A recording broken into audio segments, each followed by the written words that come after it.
Мечтали ли вы посетить город, где можно все? Amsterdam.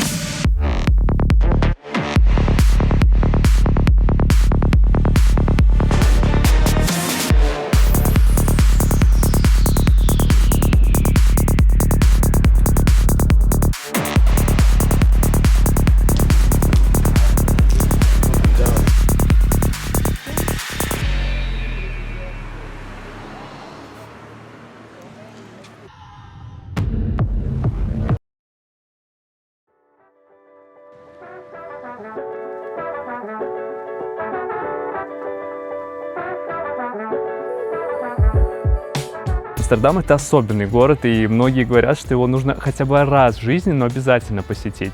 Но мы не привыкли просто доверять словам и решили проверить это самостоятельно. И знаете, Амстердам — это город, где все немножко не так, как кажется. И сейчас мы покажем, почему. В кофешопах Амстердама не пахнет кофе. Дома этого города наклонены, а в музей просто так не попасть. Здесь больше велосипедов, чем людей, а картина Ван Гога соседствует с авангардным искусством. В Амстердаме можно попасть в музей, построенный в ангаре, или поесть в портовом контейнере. В этом выпуске мы посмотрим на настоящий Амстердам и охватим весь спектр города. От каналов и сырных лавок до района красных фонарей, от уличного искусства до известной на весь мир классики. И заодно ответим на вопросы. Почему в Амстердаме никто не вешает шторы и что это говорит о людях? Почему в районе красных фонарей есть витрины с синим и фиолетовым светом? И правда ли, что современный Амстердам все еще столица вседозволенности? В этот раз мы не стали выбирать между туристическим и альтернативным маршрутом. Мы в городе портовом, мы в городе драйвовом. Мы покажем и то, и другое. Это путешествие будет наполненным и ярким. Поставьте, пожалуйста, этому выпуску лайк и подпишитесь на наш канал, если еще не подписаны. Ну а мы покажем, каково это провести уикенд в столице Нидерландов. Поехали! Столицу Нидерландов неспроста ежегодно стягивают толпы туристов, а еще большее количество людей хотят сюда попасть. Кстати, да, страна все же называется Нидерланды, а не Голландия. Регион Голландии – это всего лишь малая часть Нидерландов. Так вот, столица страны, Амстердам, в странах СНГ вообще обладает каким-то особенным шармом. Но, собственно, почему и что особенного именно в этом городе? Тут, конечно, в двух словах не расскажешь, хотя попробовать все же можно. Для многих Амстердам – это город, где все можно. И отчасти это верно. В Амстердаме действительно можно попробовать растения, которые заставляют сигареты пахнуть необычно. Ну, или кексики с этим содержимым. Здесь есть тот самый квартал красных фонарей для тех, кто ищет компанию или развлечения на ночь. В общем, да, это все не выдумки и никуда за многие годы не делось. Но Амстердам особенно еще и потому, что здесь все очень сбалансировано. Смотрите, тут можно попробовать что-то, что запрещено в других странах. Это да. При этом город очень даже красив и опрятен. Несмотря на свою популярность, Амстердам не кажется перегруженным даже в самый сезон. А количество классического и нового андеграундного искусства в Амстердаме зашкаливает. В городе, к слову, более 70 музеев, и говорят, что здесь наибольшая концентрация музеев на квадратный километр. На один уикенд точно хватит. Амстер – это такой своеобразный город гедонизма без стыда, куда люди приезжают насладиться жизнью без мук совести. Разве уже только это не делает город особенным? Но и это еще не все. Назовем парочку фактов для общего понимания города, а потом отправимся исследовать его улицы. Итак, кофешопы в Амстердаме не продают кофе и даже не пахнут кофе. А если вы его там и найдете, то это скорее всего просто совпадение. Кофешопы – это все же про запрещенку. А еще голландцам нечего скрывать. По крайней мере, если судить по огромным окнам без ставней или занавесок. Не то чтобы мы прям заглядывали в окна чужих квартир, но тем не менее бросилось в глаза. За этим фактом на самом деле стоит интересная история. Еще в 17 веке голландцы таким образом показывали, что им не только нечего скрывать от соседей, но и от Бога. Поэтому, если окна какого-то дома прикрыты занавесками, то, делайте выводы сами. Одна из вещей, которая сразу же бросается в глаза, это количество велосипедов. В Амстердаме их больше, чем жителей, что-то около 1,5 миллиона. в то время как жителей всего только около 800 тысяч. При этом ежегодно около 25 тысяч велосипедов оказываются в многочисленных каналах города. Кстати, из-за такого множества каналов в Амстердаме еще и внушительное количество мостов. Их даже больше, чем в Венеции. Примерно раза в 3. Ну и на сладкое, в Амстердаме нельзя пить в публичных местах за пределами баров, кафе и ресторанов. Звучит немного странно с учетом всего прочего, что мы знаем о городе, но это чистая правда. Ну вот, со всеми этими знаниями ты приезжаешь на центральный вокзал города. И встает вопрос, а дальше-то что? Сейчас на это и посмотрим.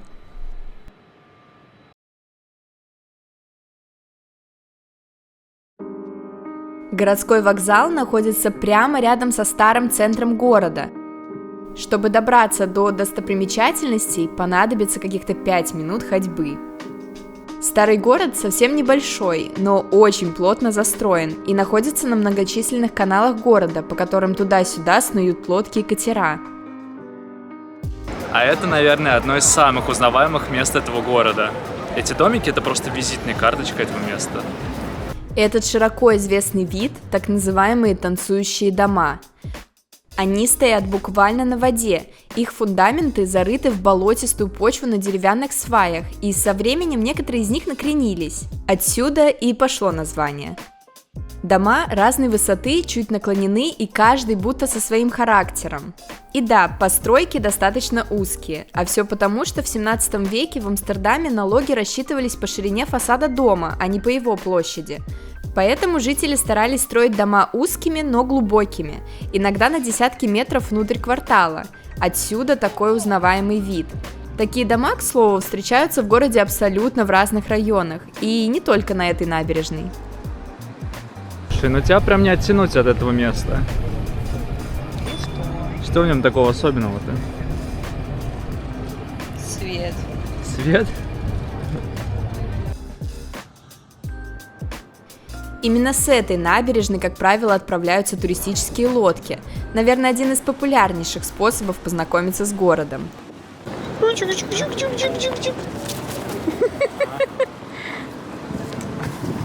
Мы, кстати, очень рекомендуем хотя бы раз поплавать по многочисленным каналам старого города. Такой плотный лодочный трафик, как в центре Амстердама, наверное, можно увидеть только в Венеции. Ежедневно по каналам города проплывают тысячи лодок и катеров с всевозможными компаниями на борту. Говорят, что больше, чем лодок в Амстердаме, только, как мы уже упоминали, велосипедов. Это по-прежнему самый доминирующий способ передвижения по городу. А вот на автомобиле город исследовать мы бы не стали. Это совсем неудобно. Мы же в этот раз отправимся вглубь старого города пешком. Итак, на что же похож старый центр? Позади нас вход в старый город, запахи этого старого города уже слышны, причем отчетливо. Пойдем смотреть. Старый город – это очень нетипичный центр для столицы, потому что он не масштабный и пафосный, а уютный и камерный. Да и в целом витает прямо очень расслабленная и дружелюбная атмосфера. Здесь нет гигантских проспектов или стеклянных небоскребов. Вместо этого ты идешь по узким улочкам между каналами мимо фасадов, которым по 300 лет. Летом все эти улицы заполнены сотнями молодых людей, стекающимся сюда со всего мира. Это очень сильно позитивно влияет на общую энергетику города, и при этом нисколько не создает хаоса или чрезмерного шума, как можно было бы подумать. Что мне особенно нравится в Амстердаме, так это то, что даже находясь в самом густонаселенном районе, ты всегда можешь найти улочку, где спокойно, тихо и практически никого нет. И всегда будет свободная скамейка, где ты можешь расслабиться, подкрепиться. Это ли не чудо? В общем, да, атмосфера города подойдет каждому. Что, я нахожусь еще в одной очень интересной достопримечательности Амстердама. В 17-18 веках государство начало строительство специальных жилых комплексов для пожилых женщин, вдов и ремесленников. Эти жилые комплексы отличались от обычных тем, что здесь находились и находятся по сей день дворики, спрятанные от глаз прохожих. которые невозможно просто заметить, когда ты прогуливаешься вдоль улицы. Если ты не знаешь, в какую калитку заглянуть, ты точно пройдешь мимо. И эти дворики, они действительно очень уютные. Здесь всегда найдется полянка с клумбами или маленький уютный сад. Мне очень нравится. И оказывается, туристы начали собирать эти дворики у себя на карте как покемонов. Они отмечают те, которые уже нашли, и те, которые планируют. И даже находят какие-то редкие, которые не так популярны у туристов, но очень уютные. Гуляя по старому городу, можно наткнуться на большое количество открыточных ракурсов. Все эти каналы, цветы, велосипеды. Это все очень мило и уютно, и один в один соответствует тому, как город показывают в интернете. И знаете, чтобы как следует познакомиться с Амстердамом, не нужно искать каких-то особенных достопримечательностей. Достаточно просто как следует прогуляться по его улочкам. Так или иначе, рандомно будет попадаться что-то красивое и креативное. Например, как эта уличная инсталляция, выставка слонов в различной стилистике.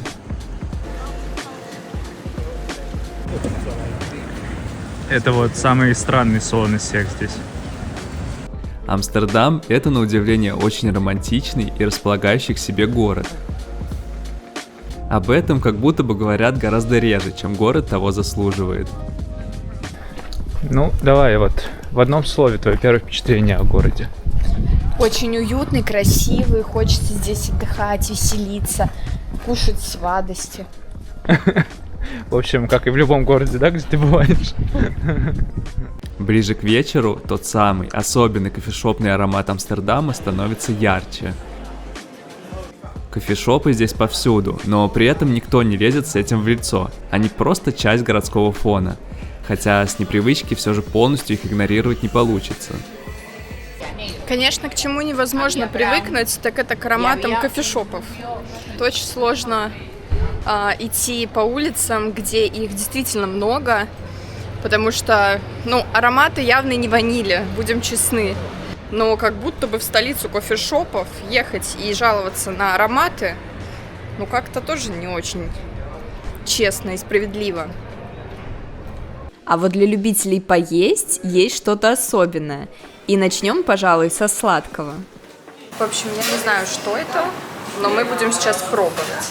Стоит это удовольствие 7,50 и готовят прямо при тебе. Потрясающе.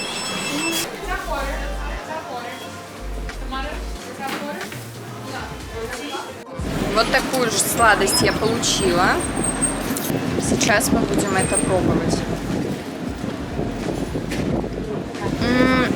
По вкусу это как печенье, наверное. Как тонкое-тонкое овсяное печенье с карамелью и глазурью внутри. Интересно. Но ощущение очень знакомое. Но купить что-то посреди Амстердама в месте, которое было открыто в 19 веке, это, конечно, особенное удовольствие.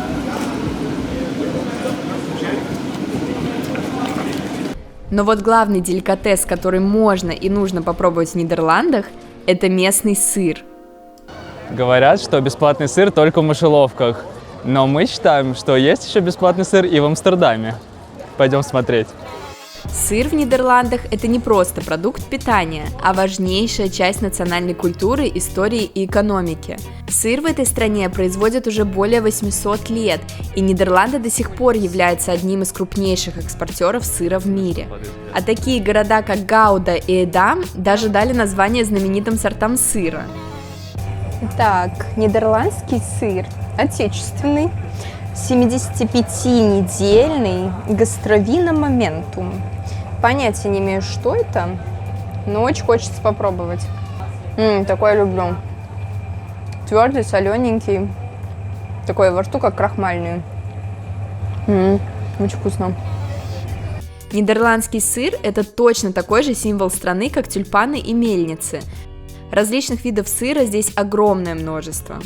И очень здорово, что в Амстердаме эти многочисленные сорта сыра можно попробовать совершенно бесплатно. Собственно, почему бы и нет? На самом деле такие сырные лавки стоит отмечать у себя на карте обязательно как достопримечательность, обязательную к посещению. Хотя бы одну из них точно стоит посетить каждому, потому что здесь, во-первых, ароматы невероятные. Во-вторых, история вокруг каждой лавки, она особенно интересная. Здесь везде написано, как каждый сыр производится, кто держит эту сырную лавку. Обычно семьи передают из поколения в поколение этот бизнес, поэтому, как по мне, это очень достойная локация для того, чтобы обязательно посетить. Определенно стоит того. Ну и, конечно, побродив по городу, имеет смысл расслабиться и выпить кружечку местного Амстел с видами на канал. Центр Амстердама – это не место суеты или спешки. Это больше место для спокойных прогулок, любования видами и проживания лучшей жизни. С наступлением темноты центральные улицы города загораются особенным светом. А это значит, что имеет смысл отправиться на тот самый знаменитый квартал красных фонарей. Он находится прямо в сердце старого города, и его легко узнать, по красным фонарям. Для ориентира можно отправиться к местному Мулен-Руж. В особенном представлении квартал не нуждается. Пройтись по нему, как нам кажется, точно имеет смысл, ведь это одно из самых узнаваемых и известных развлечений Амстердама. Но один интересный факт все же хочется упомянуть. В квартале красных фонарей помимо красного можно еще увидеть фиолетовый и синий свет, где красный – это зона с традиционными услугами для взрослых, а фиолетовый или синий могут обозначать трансгендерных работников. В целом же исследование старого центра Амстердама – это то, с чего, пожалуй, точно имеет смысл начать свое знакомство с городом. Но нужно иметь в виду, что Амстердам способен предложить куда больше развлечений и эмоций, чем только те, что доступны в старом городе. А потому, если центральные улочки исследованы и все назначенные вехи закрыты, имеет смысл отправиться за пределы классического туристического маршрута.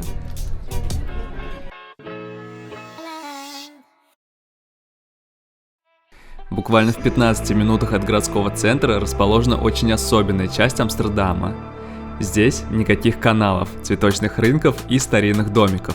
Вместо этого ржавые краны, граффити на всю стену и куча контейнеров. Добро пожаловать в НДСМ.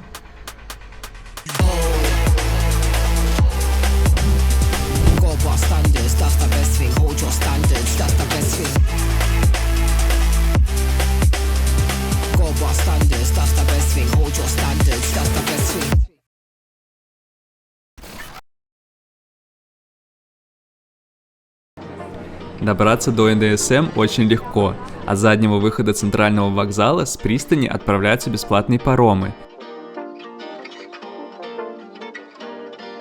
Да, конечно, пройтись придется, но вдоль реки под ветерок как будто бы и приятно. Нужно найти паром с надписью НДСМ. Он идет напрямую, без остановок. Паром ходит каждые 15-30 минут в зависимости от времени дня, и весь путь занимает всего 15 минут. Никакого бронирования не нужно, и мест хватает. К тому же можно брать с собой велосипед. Очень удобно и быстро. НДСМ – это не просто набор букв. НДСМ – это аббревиатура, которую мы произнести не сможем. Но значит она Нидерландское доковое и судостроительное общество. Когда-то этот район был промышленным портом, но со временем его экономическая значимость стала утрачиваться, и государство вместо того, чтобы увезти ненужные контейнеры, просто решило сдавать их в аренду. И ввиду низкой стоимости это место стало очень популярным среди артистов, среди художников. И таким образом это место превратилось в маленький, уютный арт-городок, который до сих пор очень популярен у местных жителей. Здесь проводятся выставки, мероприятия. Жизнь здесь на самом деле кипит, и расположение на воде тому очень сильно способствует. С тех пор, как в 1990-х город Амстердам решил не сносить НДСМ, а отдать ее искусству, старый порт начал оживать, но уже в новом качестве. Ангары превратились в галереи и мастерские, контейнеры стали жильем и коворкингами, краны – арт-объектами, пустые стены – огромными холстами для уличного искусства. Сегодня в НДСМ даже есть отдельные небольшие контейнерные городки, в которых не только творят и работают, но по-настоящему живут. В основном, конечно, студенты и художники. Один блогер как-то заметил, это как жить в коробке, только с Wi-Fi и удобствами в 10 квадратных метрах. Некоторые художники действительно начинали в контейнерах, снятых за символическую плату, от 1 евро в день, во времена, когда район был на отшибе и не особо популярен. Сегодня это одна из самых желанных творческих локаций в городе. Контейнер в НДСМ – это как капсулы творчества и символ второго шанса. Внутри них сегодня встречается все, что угодно. Но одним из самых известных локальных сооружений из контейнеров является, как ни удивительно, ресторан. Жизнь современной творческой тусовки в этом районе строится вокруг портовых контейнеров. И прямо позади меня находится ресторан, вход в который проходит прямо через контейнер. Это, конечно, креативно.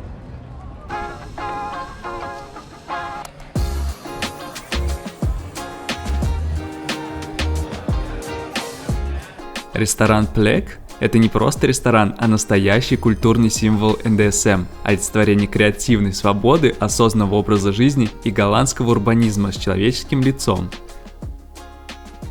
Конечно, когда я заходил в этот контейнер, я ожидал увидеть все, что угодно, но точно не такую тусовку, как будто я оказался на пляжах Майорки. Люди просто чилят, пахнет кремом от солнца и реально ощущение полного курорта. Такое я точно не ожидал увидеть в Амстердаме. Плек находится прямо на берегу реки Ай. Когда-то это была просто идея – сделать кафе у воды, а сегодня это одно из самых популярных мест в Амстердаме. Контейнеры, из которых состоит ресторан, грубо сварены, покрашены и переделаны в стены и окна. Внутри теплый свет, дерево, индустриальный лофт. Снаружи песчаный пляж, шезлонги, музыка и вид на реку. И вместо пафоса расслабленный хиппи-шик. Это одно из самых посещаемых мест в НДСМ. Панорама реки, солнце и полное расслабление. Идеально. В общем, зайти хотя бы на напиток точно стоит, так как здесь, как нигде, чувствуется настоящая атмосфера амстердамского лета.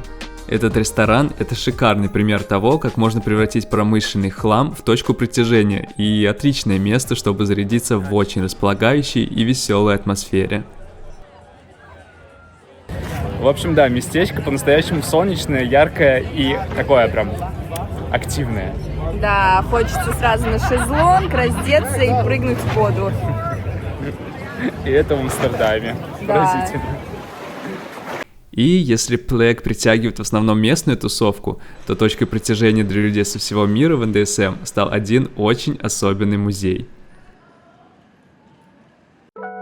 Музей Страат находится в огромном ангаре площадью более 8000 квадратных метров. Когда в 2000-х годах НДСМ начали осваивать художники, дизайнеры и активисты, у них зародилась мечта – превратить индустриальное пространство в самый большой дом для уличного искусства. Так родилась концепция музея Страат. Музея, где уличное искусство не только легализовано, но и поставлено в центр культурного внимания. Страат открылся в 2020 году, после нескольких лет подготовки, реноваций и коллабораций с художниками со всего мира. Внутри музея более 150 огромных работ от международных стрит-арт-художников из более чем 30 стран мира, инсталляции размером с настоящие городские стены, скульптуры, ярчайшие краски, подвешенные объекты и множество интерактивных инсталляций. Конечно, место невероятное. Здесь такое количество инсталляций, здесь действительно интересно всем, от самого юного возраста до почтенного.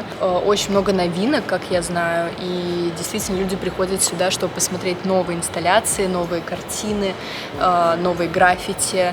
Я уже здесь, наверное, час хожу, гуляю, и до сих пор еще не все посмотрела. И стилистика всех экспозиций очень разная, и посыл, который хочет передать автор, он очень разный. Тут от политических до экологических, до социальных. Плюс есть разные просто очень интересные инсталляции, а-ля там подвешенная машина в воздухе, газель. Или есть маленькие такие пасхалки, которые оставляют авторы прямо вот за инсталляциями. То есть ты можешь просто вот ходить и выискивать, искать свои маленькие находки. Отличительная фишка этой выставки – работы создаются не в мастерской, а прямо в пространстве музея, чтобы сохранить масштаб улицы. Поскольку многие работы делаются на месте, в воздухе часто стоит легкий запах аэрозольной краски. Некоторые посетители даже шутят, что Страат – это единственный музей, где у тебя может заболеть голова не от скуки, а от вдохновения и краски. При этом экспозиции постоянно обновляются. Ты почти никогда не увидишь точно то же самое, что было в прошлом году. Некоторые инсталляции можно трогать и даже принимать в них участие. Например, оставить послание на стене. Вот здесь ты можешь написать их фирменным карандашом. Вот тут они стоят.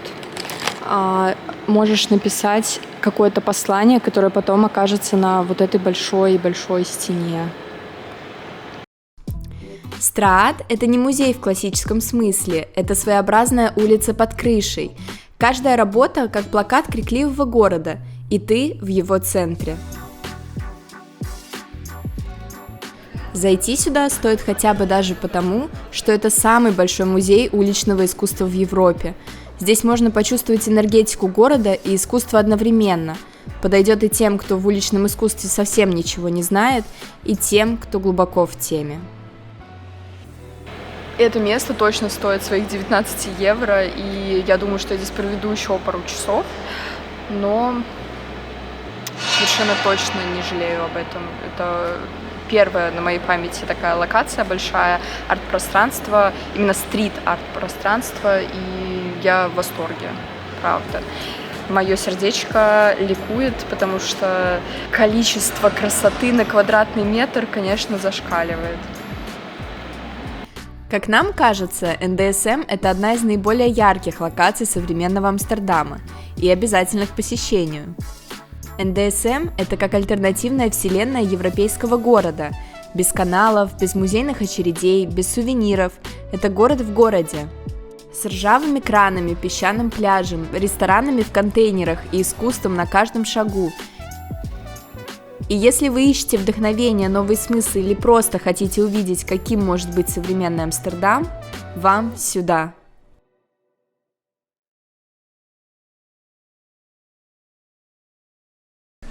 После шумного, яркого и немного сумасшедшего НДСМ имеет смысл увидеть и другую сторону Амстердама, более тихую, классическую и знакомую. Но сперва маленькое отступление. Куда бежишь? На Ван Гога смотреть быстрее, пока они не закрылись. Да.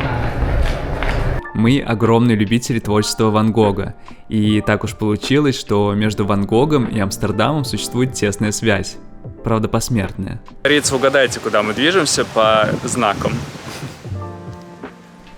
Ван Гог на самом деле никогда не жил долгое время в Амстердаме, но зато сегодня в городе находится целый музей, посвященный исключительно его творчеству. Музей расположен на музейной площади Амстердама в окружении других культурных гигантов, как Rijksmuseum и Stedelijk. Внутри более 200 картин, 500 рисунков и более 700 писем. В общем, посетить точно стоит.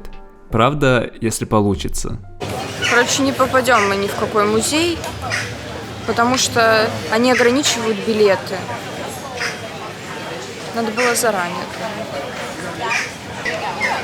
Я только из-за этого сюда приехала.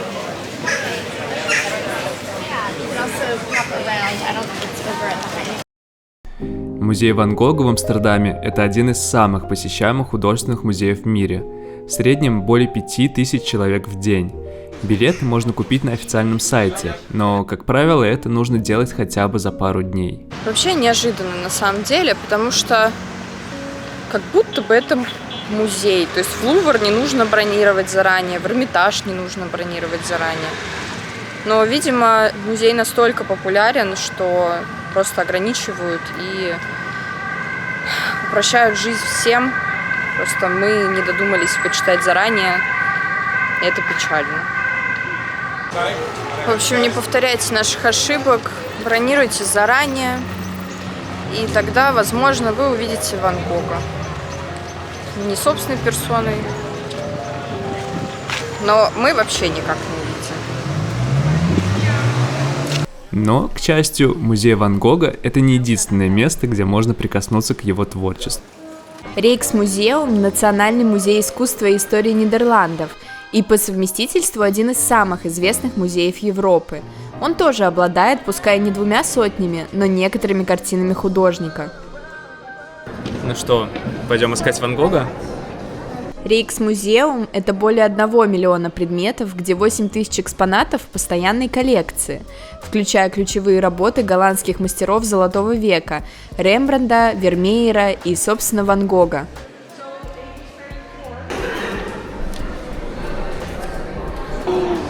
Это тот самый портрет. Это оно! Офигеть! Я в шоке.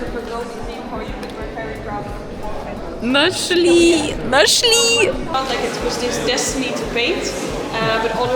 Я счастлива. Rijksmuseum – это сердце классического искусства Нидерландов. Это живопись, скульптура, исторические артефакты, оружие, книги, керамика, драгоценности и даже корабли. Когда ты сразу замечаешь, что это родственники.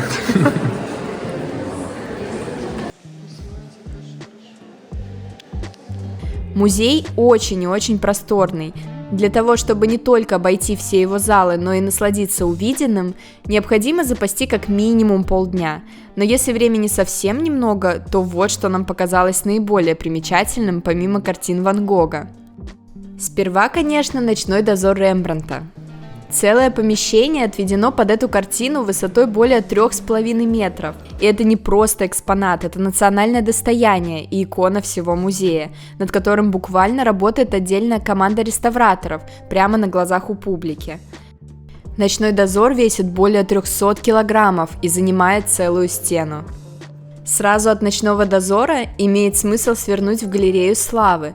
Это длинный зал с самыми великими художниками Голландии – Рембрандт, Вермеер, Франц Халс, Ян Стен и другие. Заодно это и самое популярное место в музее, и для многих туристов посещение музея ограничивается только этим залом, хотя весь музей в 5 раз больше.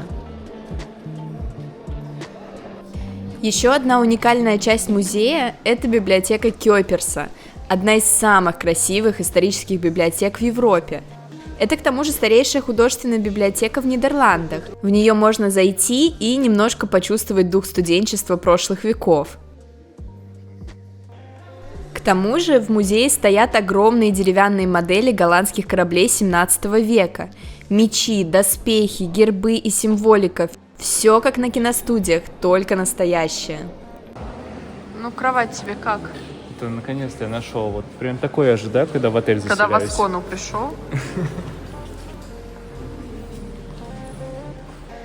А в целом же, из-за огромного количества экспонатов в музее, мы уверены, что абсолютно каждый найдет что-то, что наверняка западет в душу.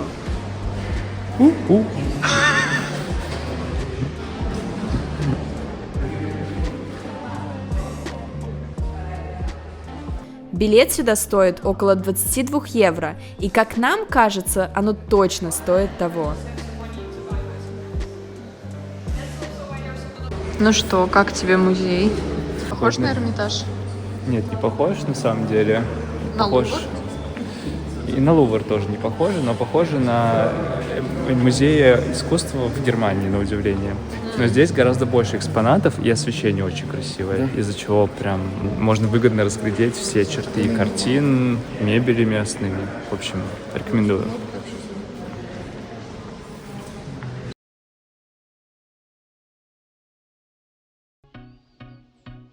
Так что же можно сказать об Амстердаме? Мы начали с того, что Амстердам – город, где все немного не так, как кажется. И теперь, пройдя от шумных улочек старого центра с его кофешопами и каналами до тихих залов Рейхсмузеума, от песчаного пляжа НДСМ до света витрин квартала красных фонарей, мы знаем – это правда. Амстердам – это город, который невозможно уложить в один образ. Здесь соседствуют строгие фасады 17 века и граффити размером с дом, запах свежей выпечки и аромат кофешопов, неспешная вода каналов и бешеный ритм велосипедов. Каждый дворик здесь – это маленькая история, каждый день – как картина с новыми штрихами. Мы увидели его таким, какой он есть – честным, открытым, креативным, немного дерзким и при этом невероятно уютным. И, пожалуй, главная магия Амстердама в том, что он умеет быть разным для каждого. Кто-то приедет сюда за искусством, кто-то за атмосферой свободы, а кто-то просто чтобы сесть на берегу канала и смотреть, как медленно проплывают лодки. Но кем бы вы ни были, Амстердам останется с вами. Потому что это город, из которого уезжаешь с чувством, что сюда обязательно вернешься. Спасибо, что досмотрели этот выпуск до конца.